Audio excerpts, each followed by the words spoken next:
श्याम भक्तों, मन में ये भाव आना कि क्या बाबा श्याम मेरी सुनेंगे, क्या बाबा श्याम सुनते हैं, क्या मैं बाबा श्याम से ये बात कहूँ तो मेरी बात पूरी हो जाएगी, या किसी दूसरे व्यक्ति को ये कहना कि तुम मेरे लिए प्रार्थना करना, बाबा श्याम तुम्हारी सुनते हैं, तुम प्रार्थना करोगे तो मेरा ये काम हो जाएगा। क्या पूजा पाठ से ही बाबा श्याम मिलते हैं? बस यही शंका है।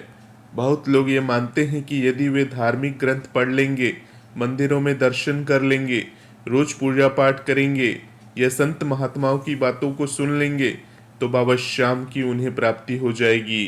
पर क्या सचमुच ऐसा होता है? क्या केवल इन बाहरी कर्मों से, जो आंखों को दिखते हैं और कानों को सुनाई देते हैं, उस परम तत्व ईश्वर बाबा श्याम का अनुभव हो सकता है?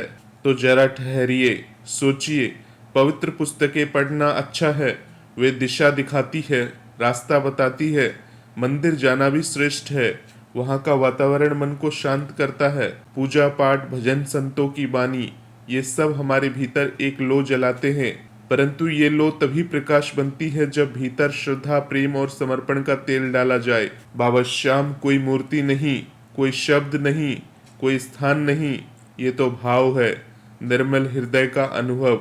जब मन में लोभ, द्वेष, अहंकार, क्रोध जैसे पर्दे हट जाते हैं, तब आत्मा के भीतर जो प्रकाश प्रकट होता है वही बाबा श्याम है। श्याम भक्तों, धार्मिक कर्म कांड केवल साधन है, साध्य नहीं।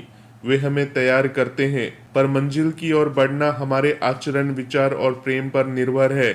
जैसे बीज को केवल पानी से नहीं बल्कि मिट्टी, धूप और समय सबकी जरूरत होती है, वैसे ही बाबा श्याम की प्राप्ति के लिए सिर्फ पाठ या पूजा नहीं बल्कि जीवन में सत्य, प्रेम और करुणा का अभ्यास चाहिए। जब हर जीव में तुम उसी परमात्मा का दर्शन करने लगते हो, जब किसी को दुखी देखकर तुम्हारा हृदय कांप उठता है, जब बिना दिखावे के तुम्हारे कर्म दूसरों के जीवन में प्रकाश फैलाते हैं, तब समझो बाबा श्याम तुम्हारे भीतर जाग गए हैं। इसलिए श्याम भक्तों, बाबा श्याम की प्राप्ति मंदिरों में नहीं, मन के भीतर में होती है। पुस्तकें रास्ता दिखाती हैं, संत प्रेरणा देते हैं, पर मंजिल तक चलना तुम्हें ही होता है, सत्य, प्रेम और सेवा के पथ पर। जय श्री श्याम। श्याम भक्तों, ये कहानी एक छोटे से गांव की है। वहाँ एक ग्वालन रहती थी। हर सुबह गायों का दूध निकालती और फिर उस दूध को बेचने पास के गांव जाया करती थी। दोनों गांव के बीच में एक नदी बहती थी।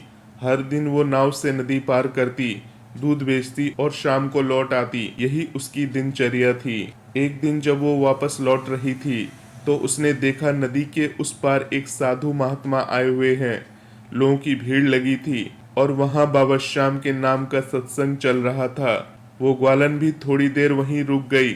साधु महाराज कह रहे थे, श्याम के नाम में ऐसी शक्ति है, जो कि सच्चे मन से उसका नाम जपे, वो जीवन की हर नदी, हर भवसागर को पार कर सकता है। ग्वालन ने ये बात पूछी और मन ही मन सोचा, वाह क्या बात है। फिर वो अपने गांव लौट आई। अब रोज की तरह दूध बेचने जाती, कभी कभी दूर से ही सत्संग की आवाज सुन लेती।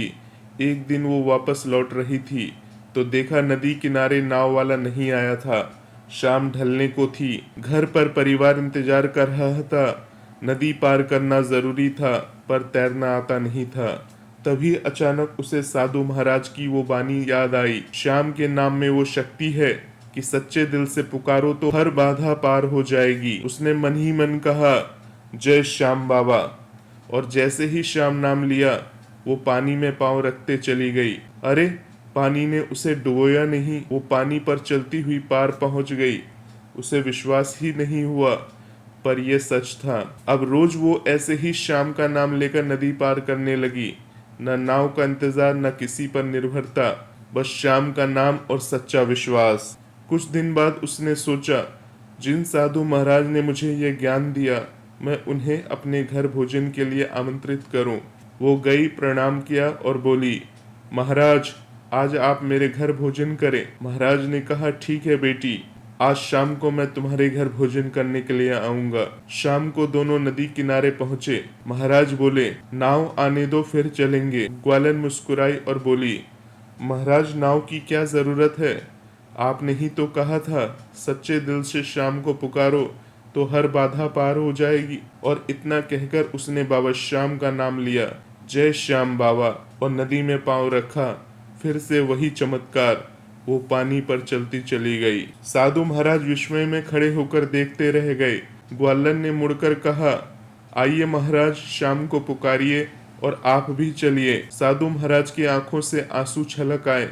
वो वही भूमि पर दंडवत हो गए और बोले, बेटी, मैं तो लोगों को श्याम भक्ति का ज्ञान देता हूँ, पर आज तुम्हारे विश्वास ने मुझे सिखा दिया कि भक्ति ज्ञान से नहीं, सच्चे विश्वास से होती है। आज से तुम मेरी गुरु हो। तो श्याम भक्तों, कहानी तो साधारण है, पर इसमें जो भाव छिपा है वही सच्चा सार है। मंदिर जाना, कथा सुनना, ग्रंथ पढ़ना, ये सब मार्ग दिखाते हैं, लेकिन उस मार्ग पर चलाने वाली शक्ति विश्वास है। जब मन सरल हो जाए, जब भीतर से पुकार सच्ची हो, तो बाबा श्याम खुद चलकर आपकी नाव बन जाते हैं। श्याम बाबा के लिए बड़ा चमत्कार करना मुश्किल नहीं, बस आपका विश्वास डगमगाना नहीं चाहिए। श्याम भक्तों, याद रखिए, हर जीव बाबा श्याम से जुड़ा है। जैसे हर बल्ब एक ही बिजली से जलता है, कोई 10 वाट का है, कोई 100 वाट का है, पर ऊर्जा एक ही जगह से आती है, श्याम नाम से। अगर आप उस ऊर्जा से जुड़ना चाहते हैं तो बस सच्चे भाव से, बिना दिखावे के, श्याम बाबा के नाम में डूब जाइए। फिर देखिए, हर पल जीवन में चमत्कार होगा।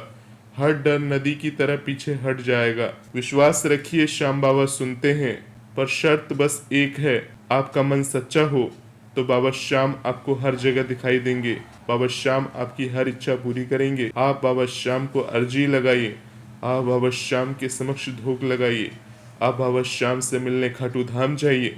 जहाँ भी जाएंगे बाबा श्याम आपको वहीं नजर आएंगे, अगर आप संपूर्ण विश्वास के साथ, जिस प्रकार से उस ग्वालन ने बाबा श्याम का नाम लिया और नदी पार कर गई, इसी प्रकार से अगर बाबा श्याम पर विश्वास बनाए रखते हैं तो बाबा श्याम आपकी जीवन रूपी नैया को पार लगा देते हैं।